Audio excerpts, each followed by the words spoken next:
Donc, comme je vous disais, nous commençons avec le n. N plus i, cela fait ni, avec une boucle en haut. Comment nous transcrivons donc ce n? Une verticale de haut en bas, pareil, une horizontale de gauche à droite, une verticale de haut en bas, une boucle qui va vers la droite et qui redescend vers la gauche pour aller vers le bas. Là aussi, nous retrouvons cette logique, la boucle.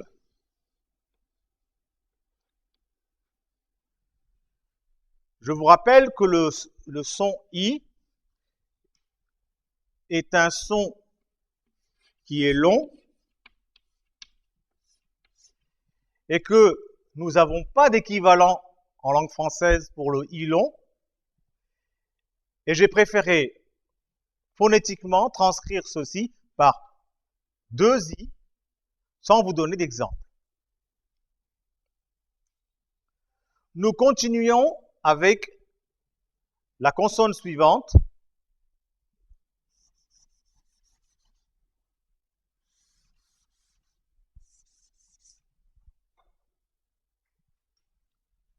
Le up.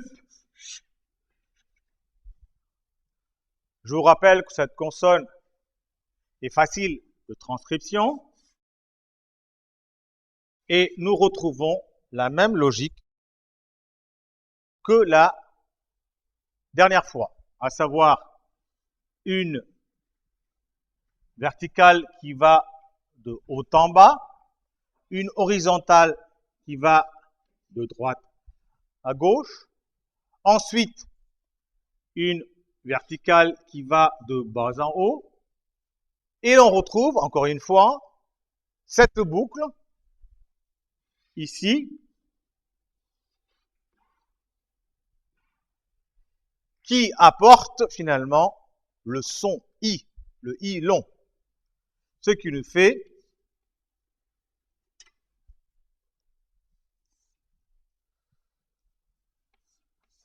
pi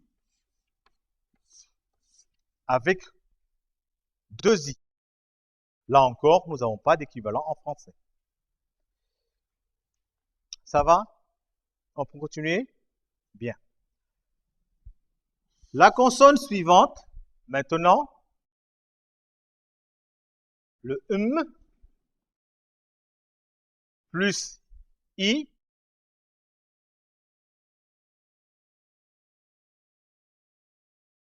plus I, mi, ce qui donne phonétiquement 2 I. Comment transcrit-on cette unité syllabique? D'abord,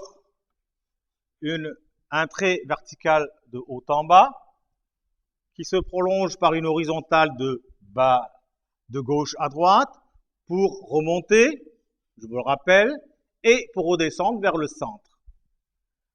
Là aussi, encore une fois, la boucle qui permet de faire le son mi. On continue avec la consonne suivante. La consonne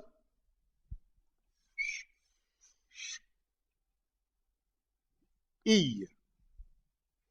I plus I, I.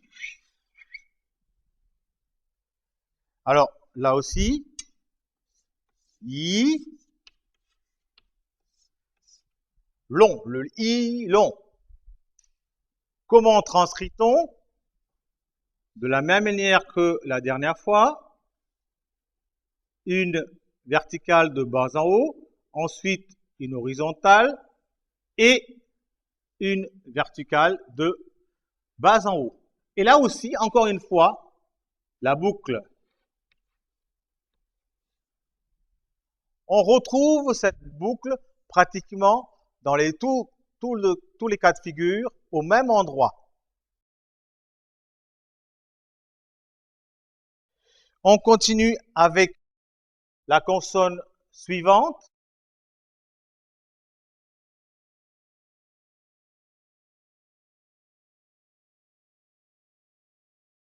R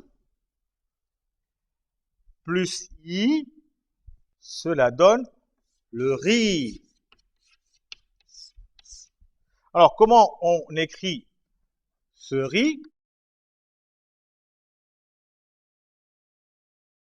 Là aussi, une verticale de haut en bas, une horizontale de gauche à droite, ensuite de haut en bas pour repartir vers la gauche, une autre ligne. Là encore, on retrouve la même boucle. Donc, vous constatez que chaque fois, la boucle se met toujours en haut, à droite.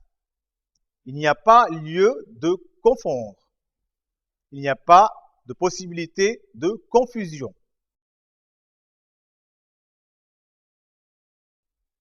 On continue avec la consonne suivante. Le son, la consonne L avec le I, ça vous donne un son comme celui-là, le li long. Résultat, vous avez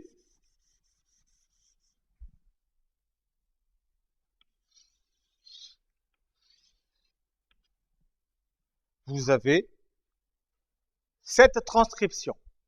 Eh bien, comment se fait-elle? On commence par une boucle, on continue, on revient vers le bas, c'est deux demi-cercles en quelque sorte, l'une à côté de l'autre, sauf que là, vous ajoutez la boucle.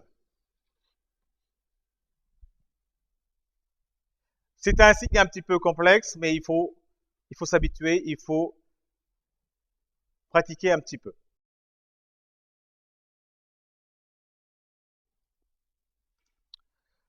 Donc, c'est L plus I, li. Je vous rappelle que en français, nous n'avons pas de mots ou d'exemples avec des sons aussi longs que le I. Par conséquent, je me suis limité, et je vous le redis, à une phonétique transcrite en caractère romain ici. On continue avec la consonne suivante, le V, plus I, cela donne le VI, n'est-ce pas? Encore une fois, avec deux I. Comment transcrit-on cette unité syllabique? On retrouve donc l'unité syllabique qu'on avait auparavant, que vous connaissez déjà, sauf que là, on ajoute encore une fois la boucle. C'est le même principe. Quelle est la consonne suivante?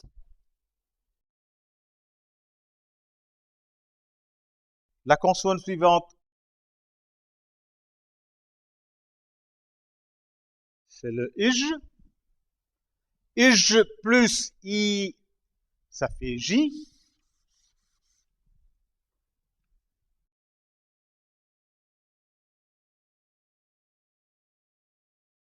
Ça fait J. Et qu'est-ce que ça donne phonétiquement? C'est un des rares mots, une des rares unités syllabiques que l'on peut facilement transcrire en français. Ça va? On peut continuer? Bien. Quelle est la consonne suivante? Nous avons le L. Le grand L ou le grand L. L plus I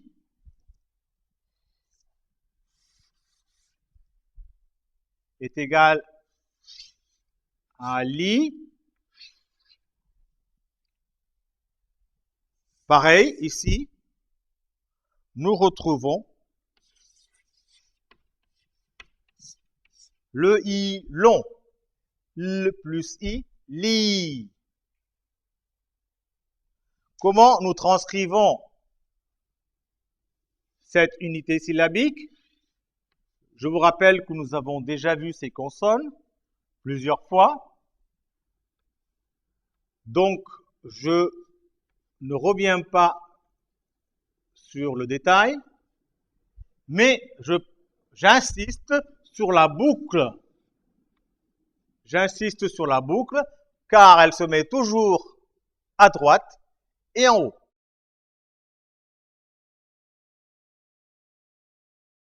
Quelle est la consonne suivante?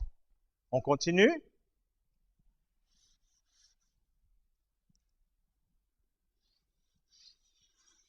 C'est le R.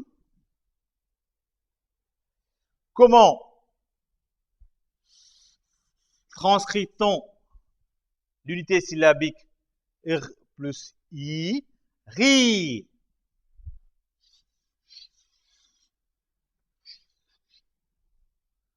Ce qui donne phonétiquement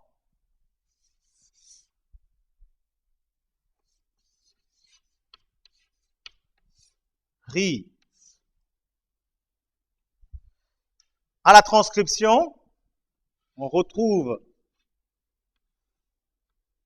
la même transcription pour le R, sauf que là, vous ajoutez encore une fois la boucle.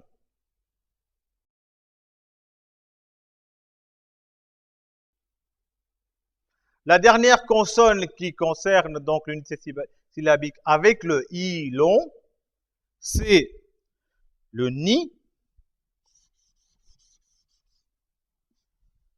C'est le petit N.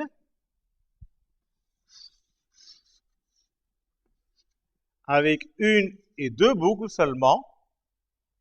Lors des cours précédents, nous avons vu les autres N, à savoir celui-ci, et nous avons eu aussi celui-là, avec 1, 2 et 3 boucles. Aujourd'hui, nous voyons le N avec 2 boucles, ce qu'on appelle le petit N. N plus I, là aussi, cela correspond à Ni. Au niveau phonétique, cela donne N plus 2I. Donc, c'est la même phonétique ici, c'est la même phonétique qu'ici. Il n'y a pas de changement au niveau de la phonétique. Cela change uniquement au niveau de la transcription. Ça va? Vous comprenez?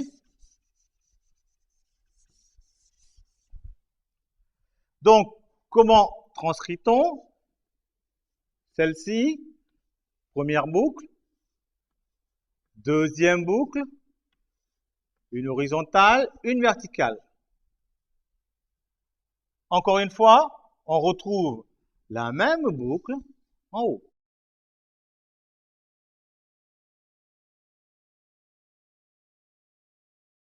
Donc, pour le I, chaque fois que vous avez un I long, chaque fois que vous avez I long, vous avez une boucle. Tout le monde a compris? Bien. Alors, je voulais quand même préciser chaque fois que vous avez le i long,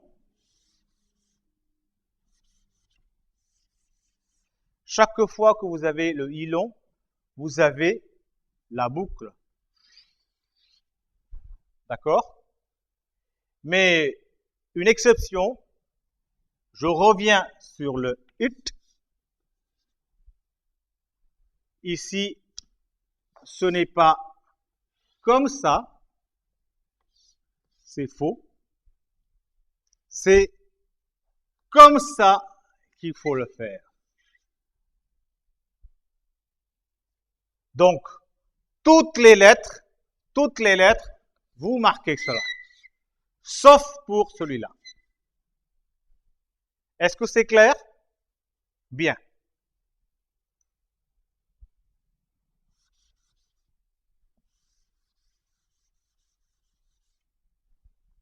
Maintenant, nous avons fini avec la voyelle I.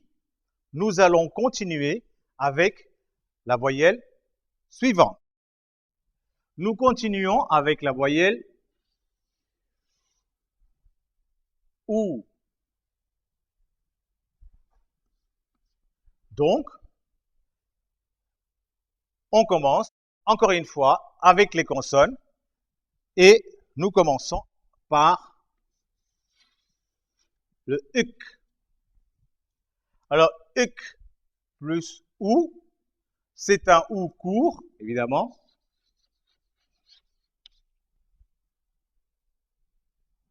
Et cela donne un coup, tout simplement. En transcription, eh bien, c'est le coup, par exemple, ou le coup, c'est OU. Comment? La phonétique, pardon, c'est le coup ou le coup tout court, le coup de pied ou le coup qui relie la tête aux épaules, au corps. Alors, comment transcrit-on donc cette unité syllabique? Eh bien, on commence par une verticale de haut en bas.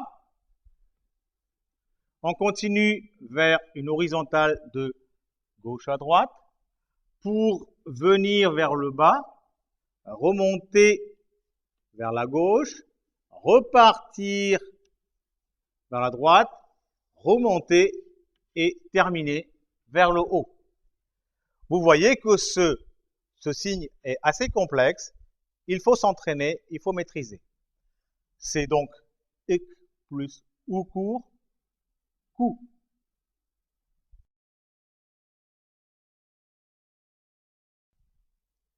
Ça va? On peut continuer? Je poursuis avec la consonne suivante. Le N.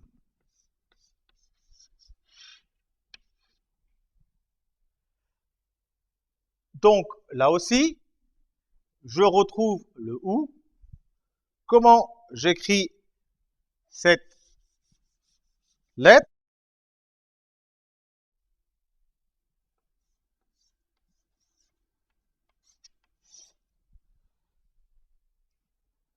Et cela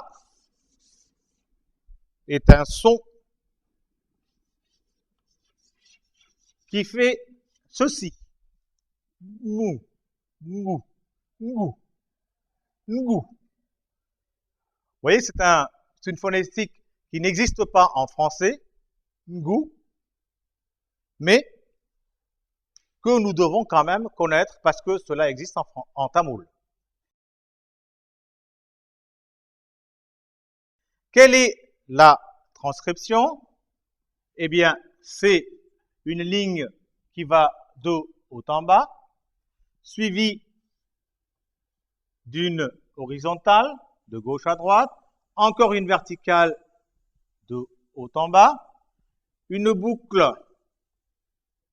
qui continue, qui termine vers la gauche, une horizontale qui part de la gauche et une verticale qui va de haut en bas.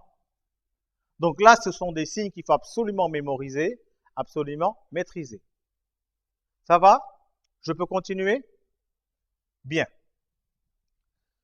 Avec la consonne suivante, le ish,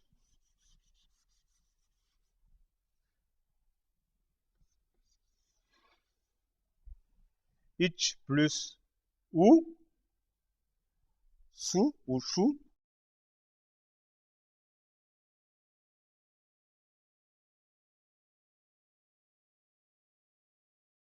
cela donne à peu près la phonétique suivante.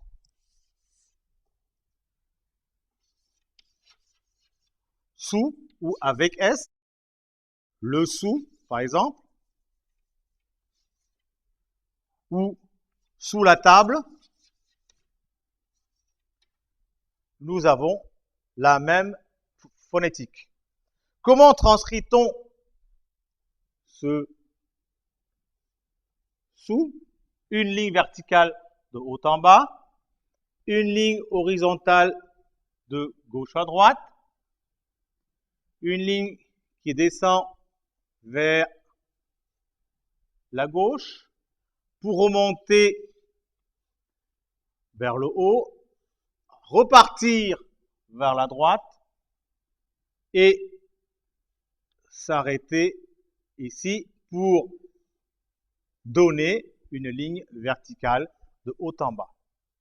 Donc nous avons cette logique, le ich plus ou, chou, sous, que nous avons illustré ici en français avec le mot sous et sous.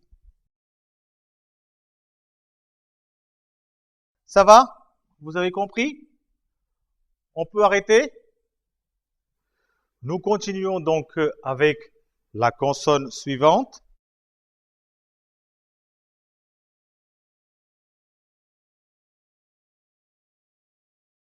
Cette fois-ci, c'est le ñ.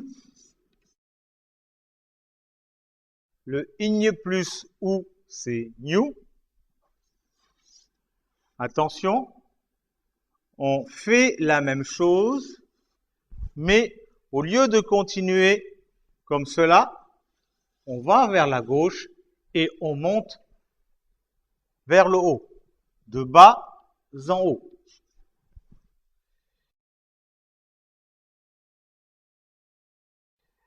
Bien. Et ce son new correspond en phonétique française à ceci. D'accord? Est-ce que vous voyez? Nous redescendons au lieu de monter vers la gauche, nous basculons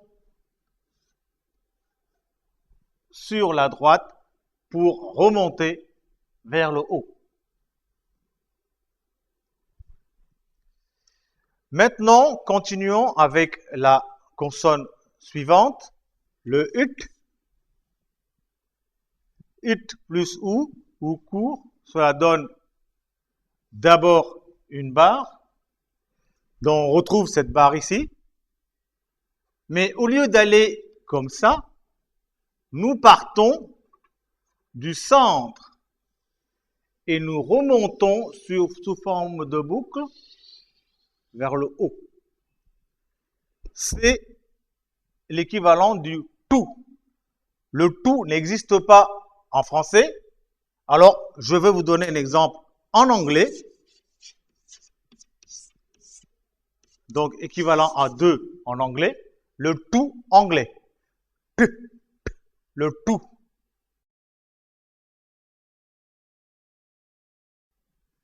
Ce que nous avons ici, c'est-à-dire, je refais la boucle